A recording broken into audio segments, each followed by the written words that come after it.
हर हर महादेव। सावन के महीने की दूसरे दिन की शिव पुराण के अनुसार शिव महात्म की कथा जो भगवान शिव स्वयं सनत कुमार को बता रहे हैं, और इसमें भगवान शिव सनत कुमार से कहते हैं कि हे महाभाग सनत कुमार जी, आपने बहुत ही उचित बात कही है और पूछी है। हे ब्रह्मा जी के पुत्र, आप विनम्र, गुणी, श्रद्धालु तथा भक्ति संपन्न श्रोता हैं। हे अनघ, आपने श्रावण मास के विषय में विनम्रता पूर्वक जो कुछ मुझसे पूछा है उसे तथा जो नहीं भी पूछा वह सब अत्यंत प्रसन्नता तथा हर्ष और प्रेम के साथ अब मैं आपको बताऊंगा। ऐसा महादेव जी कहने लगे।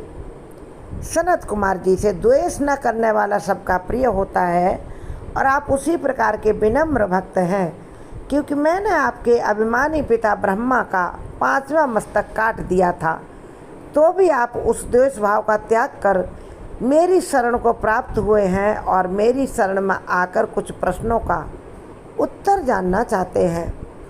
इसलिए हे तात, मैं आपको सब कुछ बताऊंगा, आप एकाग्र चित्त होकर सुनिए।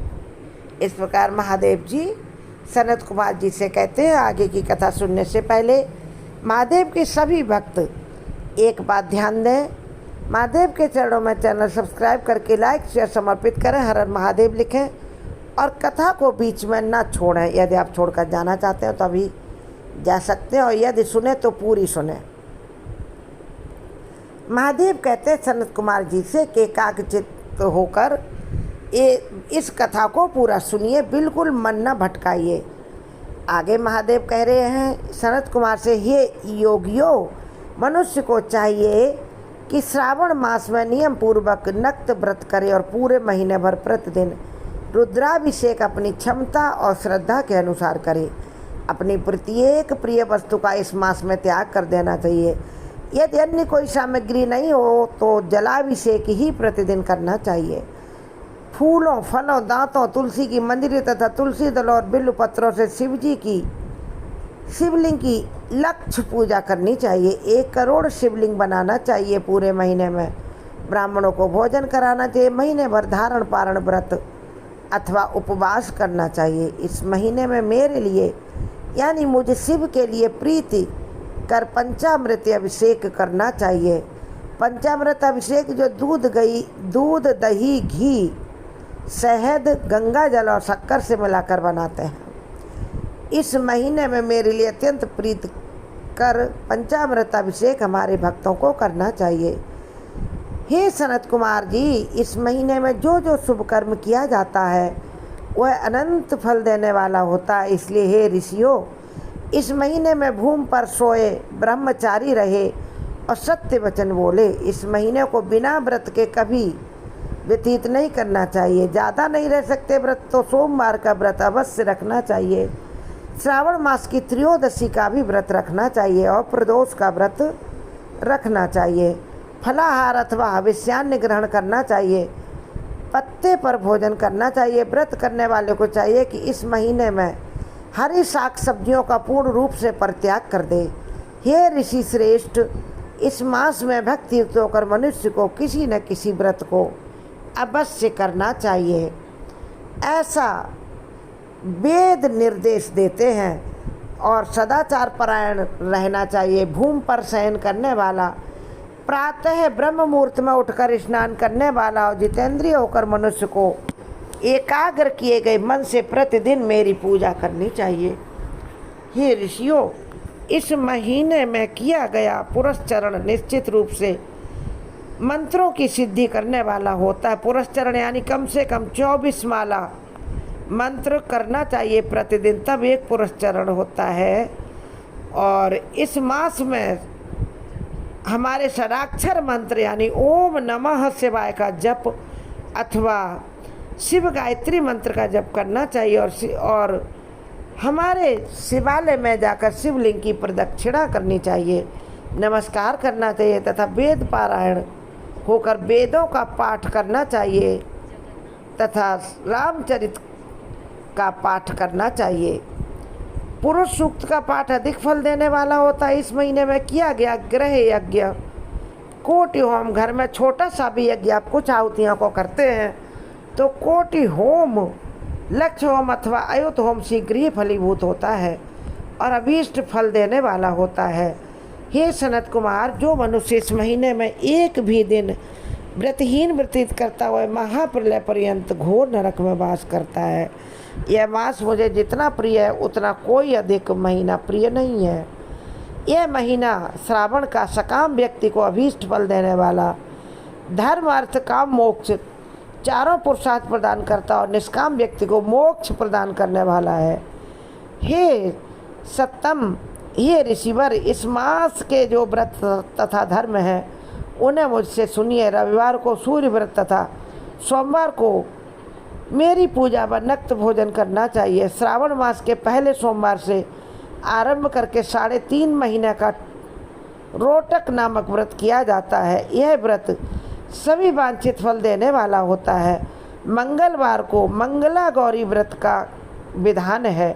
बुधवार तथा बृहस्पतिवार के दिन दोनों वारों का व्रत, शुक्रवार और जीवंतिका व्रत, शुक्रवार को जीवंतिका व्रत, जीवित पुत्र का व्रत किया जाता है और शनिवार को हनुमान जी तथा नरसिंह का व्रत करना बताया गया है। हे ऋषिवर, अब तिथियों में किए जाने वाले व्रतों का श्रवण करें। श्रावण के शुक्ल पक्ष की द्वितीया तिथि को औदुंबर नामक व्रत होता है। श्रावण के शुक्ल पक्ष की तृतीया तिथि को गौरी व्रत होता है, जिसको गौरी पूजन व्रत कहते हैं। और इसी प्रकार शुक्ल पक्ष की चतुर्थी तिथि को दूर्वा गणपति नामक व्रत किया जाता है। हे ऋषिवर, उसी चतुर्थी का दूसरा नाम विनायकी चतुर्थी भी है। शुक्ल पक्ष में पंचमी तिथि नागों के पूजन के लिए नाग पंचमी नाम से प्रशस्त होती है, पूजन पाठ करना चाहिए। हे मुनि श्रेष्ठ, इस नाग पंचमी को रौरव कल्पादि नाम से जानिए। षष्ठी तिथि को सुपोदन व्रत और सप्तमी तिथि को शीतला व्रत होता है। माता पार्वती की पूजा इसमें की जाती है। अष्टमी तथा चतुर्दशी तिथि को देवी का पवित्रारोपण व्रत होता है। माता पार्वती अपने भक्तों को प्रसन्न करती हैं वरदान देकर। और इस महीने के शुक्ल तथा कृष्ण पक्ष की दोनों नवमी तिथियों को नक्त व्रत करना बताया गया है। शुक्ल पक्ष की 10वीं तिथि को आशा नामक व्रत होता है। इस महीने में दोनों पक्षों में दोनों एकादशी तिथियों को इस व्रत की कुछ और विशेषता बताई गई है। श्रावण मास के शुक्ल पक्ष की द्वादशी तिथि को श्री विष्णु का पवित्रारोपण व्रत बताया गया। इस द्वादशी तिथि में भगवान श्रीधर की पूजा करके मनुष्य परम गति प्राप्त करता है। हे ऋषिवर, उत्सर्जन, उपाकर्म, सभादीप, सभा में उपाकर्म, इसके बाद रक्षाबंधन, पुनः श्रवणा कर्म, सर्प बलि और है ग्रीव का अवतार, ये 7 कर्म पूर्णमासी तिथि को करने हेतु बताए गए हैं। श्रावण मास के कृष्ण पक्ष में चतुर्थी तिथि को संकष्ट चतुर्थी व्रत कहा गया। श्रावण मास के कृष्ण पक्ष की पंचमी तिथि के दिन मानव कल्पादि नामक व्रत को जानना चाहिए। हे द्विजोत्तम, कृष्ण पक्ष की अष्टमी तिथि को श्री कृष्ण का पूर्वावतार हुआ, इस दिन उनका अवतार हुआ, अतः महान उत्सव के साथ इस दिन व्रत करना चाहिए। हे मुनि श्रेष्ठ, इस अष्टमी को मनवादि तिथि जानना चाहिए। श्रावण मास के अमावस्या तिथि को पिठोरा व्रत कहा जाता है। इस तिथि में कुशों का ग्रहण और वृषभों का पूजन किया जाता है। इस मास में शुक्ल पक्ष की प्रतिपदा तिथि से लेकर सब तिथियों के पृथक पृथक देवता हैं। जो उस दिन शुक्ल पक्ष में किया जाता, अमावस्या तिथि को पिठोरा व्रत किया जाता है, वह नंदी को प्रसन्न करने के लिए व्रत किया जाता है। नंदी हमारे प्रमुख गण हैं। और प्रतिपदा तिथि के देवता अग्नि, द्वितीया तिथि के देवता ब्रह्मा, तृतीया तिथि की देवी गौरी और चतुर्थी के देवता गणपति हैं। पंचमी के देवता नाग हैं। ये सब शुक्ल पक्ष की तिथियां हैं। और षष्ठी तिथि के देवता कार्तिकेय हैं। सप्तमी के देवता सूर्य हैं और अष्टमी के देवता मैं स्वयं शिव हूँ। नवमी की देवी दुर्गा यानी माता पार्वती, 10वीं के देवता यम और एकादशी तिथि के देवता विश्वदेव कहे गए हैं। द्वादशी के लॉर्ड विष्णु तथा त्रयोदशी के देवता कामदेव हैं। चतुर्दशी के देवता शिव स्वयं मैं हूँ और पूर्णिमा के देवता चंद्रमा और अमावस्या के देवता पितर अर्यमा हैं। ये सब तिथियों के देवता कहे गए हैं। जिस देवता की जो तिथि हो उस देवता की उसी तिथि में पूजा करनी चाहिए। प्रायः इसी महीने में अगस्त का उदय होता है। हे मुने, मैं उस काल को बता रहा हूँ, आप एकाग्र चित्र होकर सुनिए। सूर्य देव के सिंह राशि में प्रवेश करने के दिन से जब 12:40 घड़ी व्यतीत हो जाती है तब अगस्त का उदय होता है और सूर्य सिंह राशि में इस वर्ष 16 जुलाई को प्रवेश कर रहे हैं। उसके 7 दिन पहले से अगस्त को अर्घ्य प्रदान करना चाहिए। 12 मासों में सूर्य पृथक पृथक नामों से जाने जाते हैं। उनमें से श्रावण मास में सूर्य गभस्ति नाम वाला होकर तपता है। इस महीने में मनुष्यों को भक्ति संपन्न होकर सूर्य की पूजा अवश्य करनी चाहिए।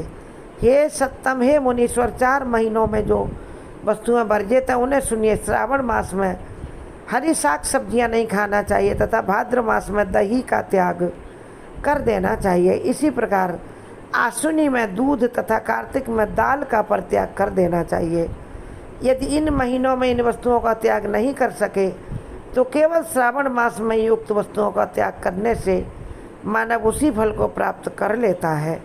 इसलिए हे मुनीश्वर, यह बात मैंने आपसे संक्षेप में बताई है। हे मुनिश्रेष्ठ, इस महीने के व्रतों और धर्मों के विस्तार को सैकड़ों वर्षों में भी कोई नहीं कह सकता। मेरी अथवा विष्णु की प्रसन्नता के लिए संपूर्ण रूप से व्रत करना चाहिए। परमार्थ की दृष्टि से हम दोनों में भेद नहीं है। जो लोग हम दोनों में भेद करते हैं वे नरकगामी होते हैं। अतः हे सनत कुमार, आप श्रावण मास में धर्म का आचरण अवश्य कीजिए। और इस प्रकार श्रावण मास का मैंने ये संक्षेप में बताया, पूरा कोई नहीं कह सकता है। मैंने तुम्हें बताया कि शेषनाग जी ने 1000 फणों में 20,000 जिब्या धारण करके भी वे श्रावण मास के महत्व को नहीं कह सके। ब्रह्मा 4 मुख से नहीं कह सके, तो फिर मैं कैसे कह सकता हूँ? मैं तो बस इसका स्वभाव बता रहा हूँ श्रावण मास का। इस प्रकार महादेव सनत कुमार जी से बात बताते हुए आगे की कथा अब अगले वीडियो में सनत कुमार जी से महादेव की बातचीत होगी। इस प्रकार महादेव और सनत कुमार एक दूसरे से बात करते हुए श्रावण के महत्व को समझ रहे हैं। यह शिव ने शॉर्ट में सनत कुमार को बता दिया है कि मनुष्य मात्र को प्रसन्नता के लिए मेरी शरण में आना चाहिए और जितना हो सके इस श्रावण मास में पूरी श्रद्धा से पूजा पाठ, भजन, रुद्राभिषेक सब करना चाहिए और ज़्यादा से ज़्यादा पंचाक्षर नमः शिवाय या षडाक्षर ओम नमः शिवाय या शिव पुराण का महामंत्र श्री शिवाय नमस्तुभ्यम, इस मंत्र का निरंतर जाप करना चाहिए।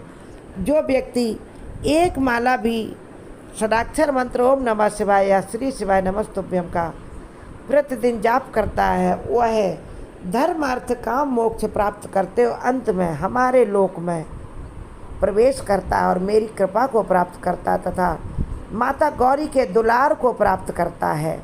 इस प्रकार महादेव सनत कुमार को श्रावण मास के महात्म को बताकर और क्या क्या व्यक्ति को करना चाहिए पूरा डिटेल में समझाकर, इस प्रकार सनत कुमार जी अब आगे की कथा के लिए यानी तीसरे दिन की कथा के लिए महादेव से रिक्वेस्ट कर रहे हैं कि वह उन्हें अब आगे की कथा सुनाएं और हम आपको आगे की कथा अब कल के वीडियो में सुनाएंगे।